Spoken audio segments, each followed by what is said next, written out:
চলো চলে এসেছি আজকে আমার ভূগোলের স্নেহ ছাত্রছাত্রীদের নিয়ে। আজকে পঞ্চম সেমিস্টারে ভূগোলের পরীক্ষা হয়ে গেল।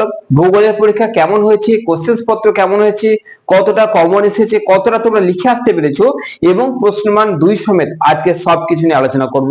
প্রশ্নমান 2 নিয়ে আগে বলছি, তারপরে তোমাদের বড় কোশ্চেন্স এর মধ্যে কোনগুলো কমন এসেছে এবং সব থেকে বড় কথা, আজকে যদি এরকম কোনো স্টুডেন্টস থেকে থাকো যে স্যার কোশ্চেন্সটা মনে হচ্ছে ঘুরিয়ে দিয়েছে, আপনি যেটা দিয়েছিলেন এটা সেই কোশ্চেন্সটা, তাহলে আজকে তোমাদের বলে দিচ্ছি তোমাদের পরীক্ষা দুর্দান্ত হয়েছে।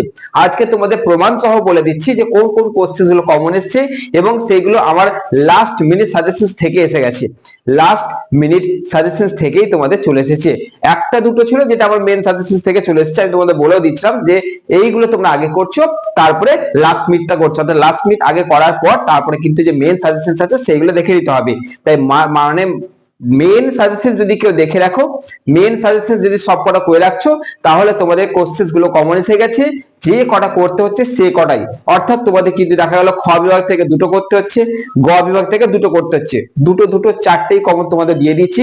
সেটাই আজকে চলো বলে দিচ্ছি, চারটের বেশি কমন এসছে, কিভাবে এসছে ভালো করে তোমরা দেখে নাও। আর হ্যাঁ, প্রত্যেক সেমিস্টারের ছাত্রছাত্রীরা দেখো যে তোমাদের এই কোশ্চেন গুলো ঠিক এইভাবেই কিন্তু ঘুরিয়ে দেয়। ওকে, কোশ্চেন গুলো এইভাবেই ঘুরিয়ে দেয়, এইভাবে তোমাদের ঘুরিয়ে দেবে। তাই ভালো করে লক্ষ্য করো, কোশ্চেন গুলো দেখো, এখন থেকে সাবধান হয়ে যাও যে কোশ্চেন কিভাবে ঘুরিয়ে দিতে পারে। আজকে আমি এই প্রথম 5th সেমিস্টারের ভিডিওতে 3rd সেমিস্টার এবং আদার্স যে সেমিস্টার রয়েছে 1st সেমিস্টার তাদেরকে নিয়ে এলাম, যাতে তোমরা এখন থেকে দেখে একটু সিরিয়াস হয়ে যাও এবং সাবধান হয়ে যাও যে আমাদেরও কোশ্চেন এইভাবেই ঘুরিয়ে দিতে পারে এবং স্যার সাজেশনস তো দেবেই, এবং সেইখান থেকে সেই কোশ্চেনটাকে বুঝবো কিভাবে আজকে তোমাদের বলে দিচ্ছি। ভালো করে দেখে নাও। চলো ভূগোলের ছাত্রছাত্রীদের কোশ্চেন নিয়ে আলোচনা শুরু হোক।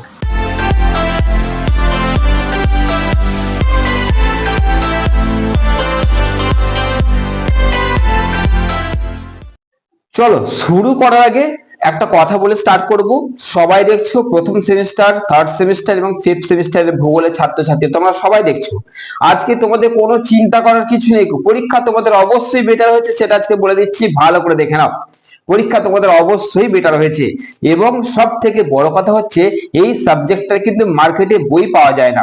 সে 1st সেমিস্টার হোক, 3rd সেমিস্টার হোক বা 5th সেমিস্টার হোক, এই সাবজেক্টের মার্কেটে কোনো বই নেই। বই পাওয়াটা বড় মুশকিল হয়ে যায়। ওল্ড সিলেবাসের হয়তো পাওয়া গেল, নিউ সিলেবাসে কিন্তু বই পাবে না। অর্থাৎ এই সাবজেক্টটা এমন একটা সাবজেক্ট যার মার্কেটে বই অ্যাভেলেবেল নেই। তো সেই ক্ষেত্রে তোমরা যে আজকে পরীক্ষা দিয়েছো এবং আমি সাজেশন তোমাদের দিয়ে দিয়েছিলাম, সেক্ষেত্রে পরীক্ষা তোমাদের দুর্দান্ত হয়েছে কোনো বই থাকা না সত্ত্বেও। আজকে তোমাদের বলে দিচ্ছি কোন কোন কোশ্চেন গুলো তোমাদের কমন এসছে। হ্যাঁ, তোমাদের যে 2 নম্বরের কোশ্চেন গুলো ছিল, কচ্ছের রন ছিল, বা তোমাদের 2 নম্বর যে কোশ্চেন গুলো ছিল কয়লা উৎপাদনকারী অঞ্চলগুলো বলো, হ্যাঁ এই যে কোশ্চেন গুলো ছিল কাম্য জনসংখ্যা বলাতে যেমন জনসংখ্যা দরকার তেমন। তো এই যে কোশ্চেন গুলো আছে, বড় প্রশ্নগুলোকে ঠিক করে যদি পড়া যায় তাহলে কিন্তু সেখান থেকে 2 নম্বর কোশ্চেন অনায়াসে করা যায়। 2 নম্বরের কোশ্চেন গুলো তোমরা কিন্তু আরামসে ব্রেন খেলিয়ে কিন্তু উত্তর লিখে আসতে পারবে। ব্রেন খেলিয়ে আরামসে সেই উত্তর লিখে আসা যায়। 2 নম্বর নিয়ে বলছি না, চলে আসছি মেন যেটা হচ্ছে বড় প্রশ্ন নিয়ে। বড় প্রশ্ন চলে আসছি, দেখো বড় প্রশ্নে কি আছে। প্রথমে তোমাদের কোশ্চেন রয়েছে যে ভারতবর্ষে মৌসুমী বৃষ্টিপাতের অসম জলবন্টনের কারণ। আমি কিন্তু লাস্ট মিনিটে কিন্তু মৌসুমী জলবায়ুর বৈশিষ্ট্য দিয়েছিলাম। মৌসুমী জলবায়ুর বৈশিষ্ট্য কি? এর অসম জনবন্টন, মানে তোমরা যদি বৈশিষ্ট্য করে আসতে পারো এর অসম জনবন্টন, অর্থাৎ কোথাও এই বৈশিষ্ট্য, অর্থাৎ এই জলবায়ু বৈশিষ্ট্য কি না, এই জলবায়ু বৈশিষ্ট্য কোথাও কম, এই জলবায়ুর প্রভাব কোথাও বেশি, কোথাও কম, কোথাও বেশি। যদি তোমরা ঠিক এইভাবে লিখে আসতে পারছো বা তোমরা বৈশিষ্ট্যও যদি লিখে আসো, তাহলে কোনো চিন্তা করো না, পরীক্ষা তোমাদের বেটার হয়েছে। মৌসুমী জলবায়ু নিয়ে দিয়েছিলাম, সেই কোশ্চেনটা তোমরা পেয়েছো। 2 নম্বর কোশ্চেন হচ্ছে ভারতবর্ষের অতিরিক্ত জনসংখ্যার কারণ। এই কোশ্চেনটা তোমাদের লাস্ট মিনিট সাজেশনে দিয়ে দিয়েছিলাম যে ভারত, মানে 2 ভাবে দিয়েছিলাম। কোশ্চেনটা কি না, ভারতের জনসংখ্যা বৃদ্ধির কারণ আমি অর দিয়ে দিয়েছিলাম যে অতিরিক্ত জনসংখ্যার কারণ, অর্থাৎ অতিরিক্ত যে জনসংখ্যা বাড়ছে তার কারণটা কি। দেখো অতিরিক্ত জনসংখ্যা বাড়লেই সমস্যা বাড়বে। অতিরিক্ত জনসংখ্যা বাড়লে কি হবে, খাদ্যের অভাব দেখা দেবে। জমির, অর্থাৎ যেখানে আমি বাড়ি করব, জায়গার অভাব দেখা দেবে, হ্যাঁ, কর্মসংস্থান মানে কমতে শুরু করে দেবে, অর্থাৎ জনসংখ্যা বাড়লে নানান দিক থেকে অসুবিধা।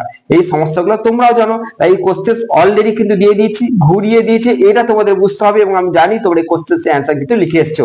কমেন্টে লিখে জানাবে যে তুমি কোন কোন কোশ্চেন, কত দাগের কোশ্চেনটা কমেন্ট মানে লিখে এসছো, সেটা কিন্তু অবশ্যই কমেন্টে জানাচ্ছ। 3 নম্বর যে কোশ্চেন পড়েছে ভারতের ধান চাষের, ধান চাষ কিন্তু তোমাদের দিয়েছিলাম, ধান আর গম দিয়েছিলাম, লাস্ট মিনিটে ধানটা তোমাদের চলে এসেছে।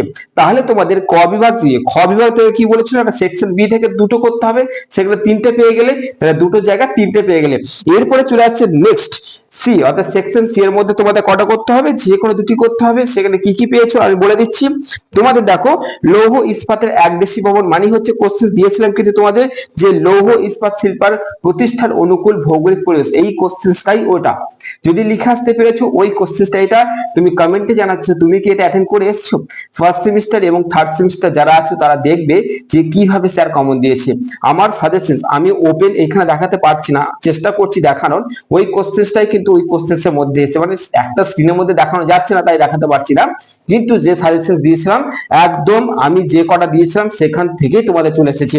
আচ্ছা, নেক্সট হচ্ছে লৌহ ইস্পাত কমন পাওয়ার পর এখানে একটা কোশ্চেন আছে, মরুস্থলীর সংজ্ঞা দাও। মরুস্থলীর প্রাকৃতিক বৈশিষ্ট্য, প্রাকৃতিক মানে হচ্ছে সেখানকার মানুষের জীবিকা, প্রাকৃতিক মানে হচ্ছে পরিবেশ, সেখানকার পরিবেশগত নানান রকম সমস্যা বলতে পারো, সেখানকার মানুষের জীবিকার মধ্যে জীবিকা করতে করতে তাদের সমস্যা বলতে পারো। এটাই হচ্ছে প্রাকৃতিক বৈশিষ্ট্য। প্রাকৃতিক বৈশিষ্ট্য মানে কিন্তু সুন্দরতা নয়, প্রাকৃতিক বৈশিষ্ট্য মানে মানুষের জীবিকা নিয়ে লিখতে হবে। প্রাকৃতিক বৈশিষ্ট্য মানে মানুষের জীবিকার চলাকালীন বা জীবনে যে সংগ্রাম করে বেঁচে থাকতে হচ্ছে সমস্যাগুলো, সেইগুলো। এই কোশ্চেন তোমাদের কিন্তু মরু অর্থাৎ মরুস্থলীর মানুষের জীবিকা নিয়ে কোশ্চেন একটা দিয়ে দিয়েছিলাম, সেটাই কিন্তু তোমাদের চলে এসেছে। যদি তোমরা এই কোশ্চেনটাও লিখে আসতে পারো তাহলে কিন্তু এইটা তোমাদের কভার করে যাবে। এইটা লিখে আসলে এইটা কভার করে যাচ্ছে 100%, কোনো চিন্তা নেই। নেক্সট কোশ্চেন তোমাদের কি হয়ে গেল, এখান থেকে দুটো দেওয়া দরকার ছিল, দুটো দিয়ে দিয়েছি, দুটো কমন পেয়ে গেলে। এরপরে তোমাদের ছিল ভারতের জনসংখ্যার অসম জনবন্টনের কারণ আছে, অর্থাৎ ভারতের যে জনসংখ্যা কোথাও কম কোথাও কেন বেশি। পার্বত্য অঞ্চলে মানুষের জনসংখ্যা কি কম হবে, সমতল অঞ্চলে মানুষের জনসংখ্যা বেশি হবে, এটা তোমরা মাধ্যমিকে পড়ে এসছো। তাই আশা করছি এই কোশ্চেনটা তোমরা অ্যাটেন্ড করে এসেছো। এই কোশ্চেনটা হয়তো আমি দিইনি, কিন্তু খুবই সহজ এবং সরল একটা কোশ্চেন। এই কোশ্চেনটা কি তুমি অ্যাটেন্ড করে এসছো, তাহলে অবশ্যই কমেন্টে লিখে দিচ্ছ। আর 2 নম্বর হচ্ছে ফার্স্ট সেমিস্টার এবং থার্ড সেমিস্টার তোমরা একটা জিনিস বুঝতে পারলে যে কিভাবে কোশ্চেনকে ঘুরিয়ে দেয়। ওকে, এটা বোঝা গেল পরিষ্কার করে যে কোশ্চেনকে কিভাবে ঘুরিয়ে দেয়। আশা করছি আমার স্নেহের ছাত্রছাত্রীরা বুঝতে পেরে গেছে। এবার তোমরা কিন্তু রেডি থাকবে, যারা থার্ড সেমিস্টার আছো, যারা ফার্স্ট সেমিস্টার আছো, তারা রেডি থাকবে এটার জন্য যে কোশ্চেন ঘুরিয়ে দেবে, তোমাদেরকে ধরে নিতে হবে। যদি ধরে নিতে পারলে তাহলে অ্যান্সার তোমাদের কিন্তু করাই রয়েছে, অর্থাৎ ধরে না পারলে দেখা গেলো ধরতে পারলে না, কোনটা ঘুরিয়ে দিয়েছি বুঝতে পারলে না, তাহলে কোশ্চেন করা থাকলে তোমরা কিন্তু ছেড়ে দিয়ে চলে এলে। ওই জন্য কোশ্চেনকে ধরা জানতে হবে যে হ্যাঁ এই কোশ্চেনটা কোনটা, কোশ্চেন ধরা জানতে হবে, কোশ্চেন তোমাদের ঘুরিয়ে দেবে। আর ভূগোলের ছাত্রছাত্রীরা তোমাদের এবার নেক্সট যে সাবজেক্ট রয়েছে, সে বাংলা হোক বা তোমাদের ফিজিক্যাল এডুকেশন হোক বা হিস্ট্রি হোক, যাই আছে না কেন, তার জন্য তো আরামসে পড়াশোনা করো। তোমাদের শর্ট কোশ্চেন আপলোড করে দিয়েছি, আর একটা আজকেই করে দিচ্ছি। তো তোমরা ভালো করে পড়াশোনা করো, কোনো চিন্তা নেই, সব পরীক্ষা তোমাদের ভালো হবে। শুধু এইটুকু জানবে যে কোশ্চেনকে ঘুরিয়ে দিতে পারে। ঘুরিয়ে দেওয়া মানে কিন্তু কোশ্চেনটা অন্য হয়ে যাচ্ছে না, ঘুরিয়ে দেওয়া মানে ওই কোশ্চেনটাকে বিকল্প ভাবে বা সমার্থক হিসেবে দিয়ে দিচ্ছে, যাতে তোমাদেরকে একটু কনফিউজ করতে পারে। এই জন্য তো ফার্স্ট সেমিস্টার থার্ড সেমিস্টার দেখে নাও যে এসএন একাডেমির তরফ থেকে যেসব সাজেশন দেওয়া হচ্ছে, কিভাবে কমন আসছে। এখন থেকে এই প্ল্যাটফর্মকে চেনা শেখো, মানে দেখে নাও, আমি প্রমাণ সমেত দিয়ে দিচ্ছি। ওকে, যে এইভাবে কিন্তু কমনটা আসে, এইভাবে কিন্তু আমি কমন দিই। ভালো থেকো, সুস্থ থেকো, সবাই শুধু রেডি থাকো। দেখো প্রত্যেকটা পরীক্ষা কেমন হয়, তোমরা দেখো তোমাদের দাদা দিদিদের পরীক্ষা কেমন হচ্ছে। আর আমার স্নেহের ফিফথ সেমিস্টার ছাত্রছাত্রীরা নেক্সট যে পরীক্ষা আছে তার কিন্তু তোমরা প্রস্তুতি না শুরু করে দাও। ভালো থেকো, সুস্থ থেকো।